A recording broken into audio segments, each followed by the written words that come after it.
Olá, meus amores do sexto ano. A Pro está de volta com mais uma aula. E a nossa aula é a aula de número 21. Isso mesmo, gente.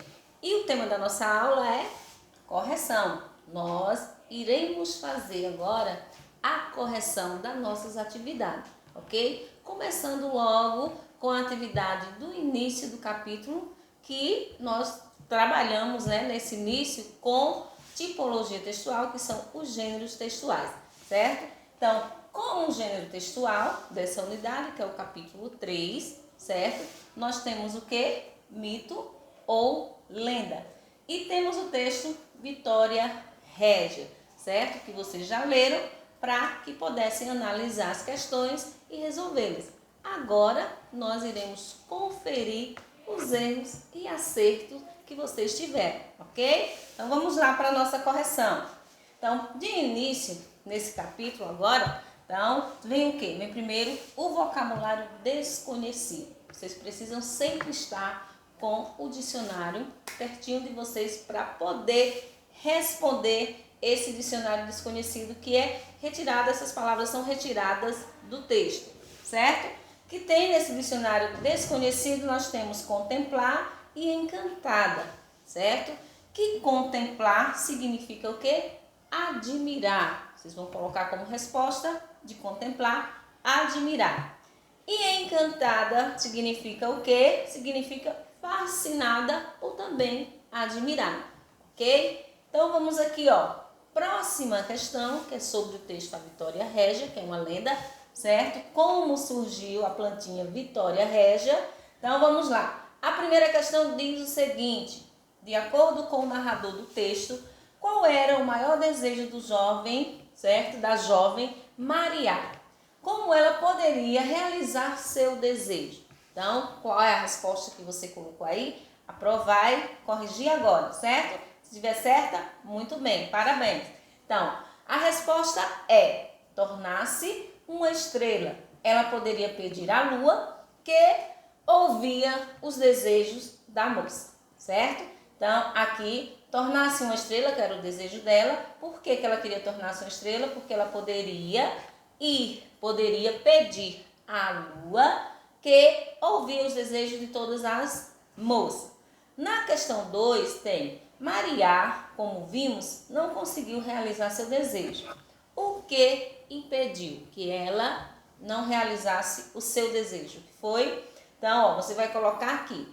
Ao se aproximar de um lago, ela ficou encantada com o reflexo da lua, ou seja, sendo atraída para dentro da água. Então, ela ficou encantada com o reflexo da lua, que a lua brilhava nas águas, e aí afogou-se nas águas do rio. Não é isso?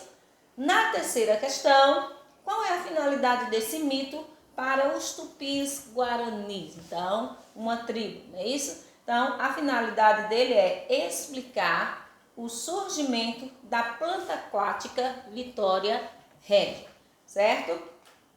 Na quarta questão, nós temos um trechozinho lá da lenda Vitória Régia. Ao cair de todas as tardes do mês de maio, a Iara surge de dentro das águas, magnífica para arranjar noivo. As mães se preocupam com seus filhos homens. Por quê? Pois a Iara os seduz com seu canto e os leva para o fundo do rio. Então, isso aqui é um pedacinho da lenda da Iara, certo? De que forma essa explicação nos faz caracterizar o texto lido como mito? Por que esse pequeno fragmento é considerado um mito? Então, porque você vai explicar aqui. Os mitos são todas as narrativas cuja função social é explicar o desconhecido, como o surgimento do mundo, o surgimento da chuva, o surgimento das plantas. Então, mito tem sempre essa função, explicar os textos narrativos cuja não temos o quê? Não tem fundamentos científicos, ok? Na quinta questão, o que aconteceu com Maria ao final do mito? Então, o que foi que aconteceu? A pedido dos peixes, pássaros e outros animais, marear não foi levada para o céu, já se a transformou em uma bela planta aquática, que recebeu o nome de quem? De Vitória Régia, que significa estrela dos lagos, ok? Próxima questão é sobre essa tirinha, certo? Que vocês vão colocar verdadeiro ou falso. A respeito da tira e do seu conhecimento de mundo sobre os povos indígenas, assinale a alternativa correta, ou seja, aqui você iria assinalar, mas quem quiser preencher colocando F, V, F, V e F e assinalar a letra A, que é que tem como resposta F, V, F, V, F. Então, mas quem não precisa colocar essas iniciais, essas letrinhas aqui dentro do parênteses, não. Só marca a letra A que corresponde a essa alternativa aí, ok? Vamos aqui na próxima página, nós temos as lágrimas de Potira. Mais um mito, mais uma lenda, certo? Como surgiu? Porque as lágrimas de Potira, o que foi? A partir das lágrimas de Potira, o que foi que surgiu? Certo?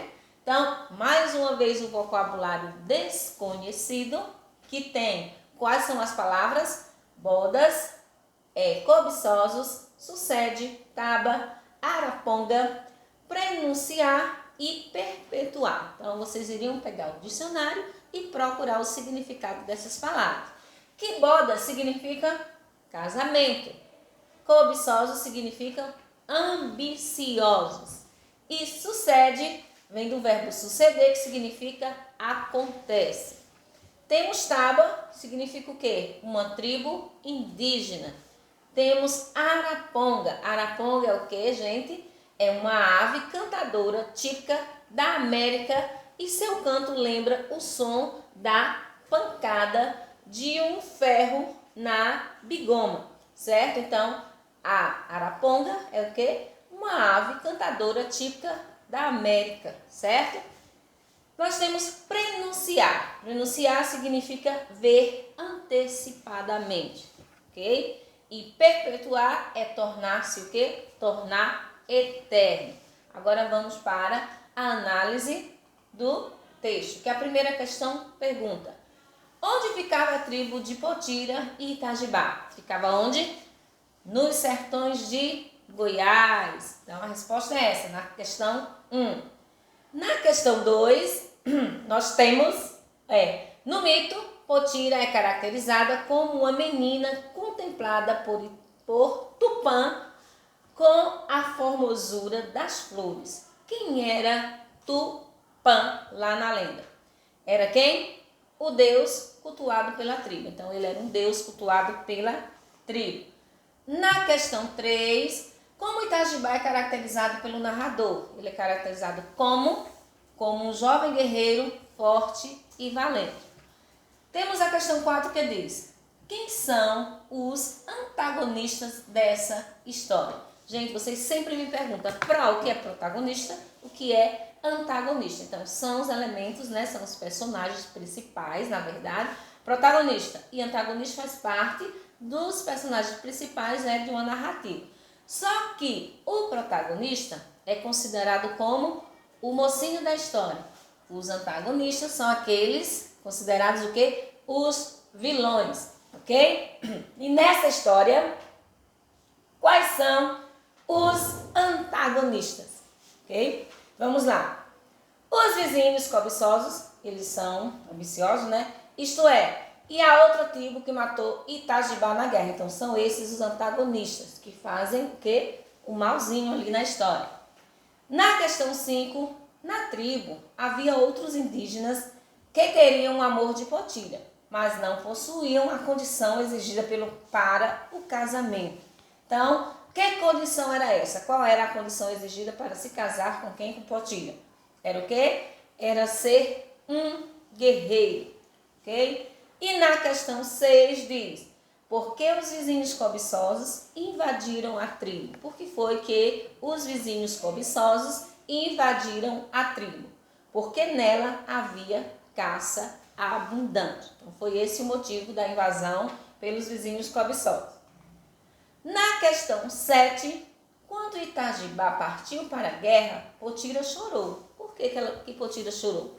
Então, você vai responder que talvez, você não tem certeza, né? Talvez porque nunca houvesse visto ou vivido o que sucede numa guerra. Então, ela nunca teve, né, essa experiência de ver alguém partir para a guerra. Na questão 8, como Potira soube que Itajibá não voltaria mais? Como foi que ela soube? Pelo canto da araponga. E questão 9, o que o canto da araponga sempre anuncia? Então, ele anunciava o quê? A chegada das chuvas. Então, o canto da araponga sempre anuncia a chegada das chuvas.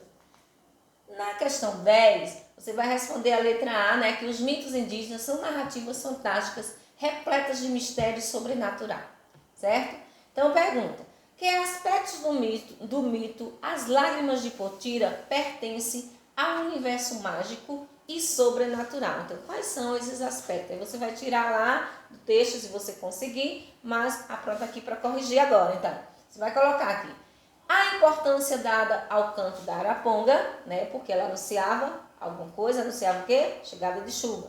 Que anunciava a morte também dos guerreiros, e o fato de Tupã transformar as lágrimas de Potira em diamante. Tá vendo no que as lágrimas de Potira foram transformadas em diamante. Na letra B, para você, quais seriam os prováveis ensinamentos passados por esse mito para a sociedade indígena que a elaborou? Então, gente, aqui quando se diz para você, é uma resposta pessoal, mas não impede que a PRO dê uma sugestão de resposta. Então, quem não deu a opinião, a PRO vai colocar agora uma sugestão de resposta. Então, para você, os prováveis ensinamentos para as tribos indígenas atuais, esse mito passa o quê? A importância dada ao amor de um casal capaz de vencer todas as adversidades e a identificação de Potira e Itajibá como exemplos de fidelidade. Então, os dois, um era fiel ao outro, tanto de fidelidade como também de bravura e paciência, ok? Então, vamos lá para a questão 11. A questão 11 diz, retire do texto uma partezinha, um trecho, que localiza a narrativa no tempo e no espaço. A gente sabe que os elementos da narrativa tem personagem, tem o tempo, quando ocorre, então você pode usar umas expressõezinhas, não é? E também tem o espaço, o local onde ocorre os acontecimentos. Então você vai retirar, ó, muito antes de os brancos atingirem os sertões de Goiás. Então, ó, aqui muito antes está indicando tempo. E os sertões de Goiás vai indicar o quê? O espaço. Então vai ficar muito antes de os brancos atingirem os sertões de Goiás. Na 12, essa localização é precisa ou imprecisa? Certo? Então, você sabe bem dizer, né? Localizar bem, chegar até esse lugar, então você vai dizer que ela é imprecisa, certo? E na questão 13, o esquema a seguir apresenta a continuidade de fatos narrados no mito, certo? Procure preencher os quadros buscando essas informações no texto, certo? Então, muita gente teve uma dificuldadezinha em responder essas questões.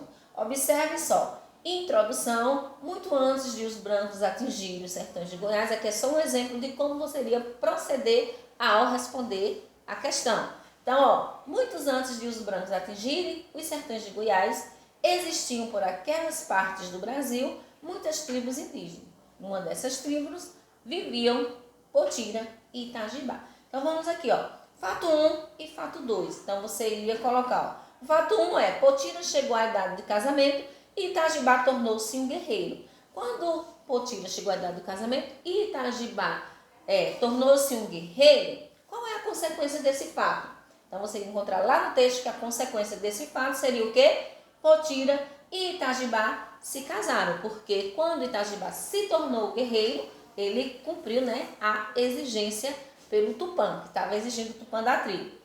No fato 3 diz, o território da tribo foi invadido por vizinhos cobiçosos. Qual é a consequência desse fato 3? A consequência do fato 3 vai ser, Itajibá teve que partir com os outros homens para a guerra. Então, quando essa tribo foi invadida, a tribo de Itajibá, ele teve que o quê? que partir com os outros homens para a guerra. No fato 5, Potira ficou contemplando as canoas que desciam rio abaixo, sentindo muita tristeza por se separar de seu amado por um tempo não previsto. E todas as tardes sentava-se à beira do rio a esperá-lo. Então, qual é a consequência desse fato 5? A consequência será o quê? Itajibá morreu na batalha. Essas informações você encontra lá no texto, certo? Fato 7, Potira ouviu o canto da araponga. Quando ela ouviu o canto da araponga, qual foi a consequência desse fato? Potira chorou pela primeira vez. Quando ela ouviu o canto da araponga, ela chorou pela primeira vez, porque ela já sabia que ali não vinha coisas muito boas. Poderia vir chuva, mas também ela anuncia o quê? A morte de alguém. No fato 9, Potira emudeceu e ficou à beira do rio para o resto de sua vida, soluçando tristemente. Então, qual é a consequência? As lágrimas de Potira se transformaram em diamantes. Então, quando ela ficou na beira do rio chorando bastante, suas lágrimas foram transformadas em diamantes, ok? Então, nossa correção termina aqui. Um beijo a todos e fiquem com Deus.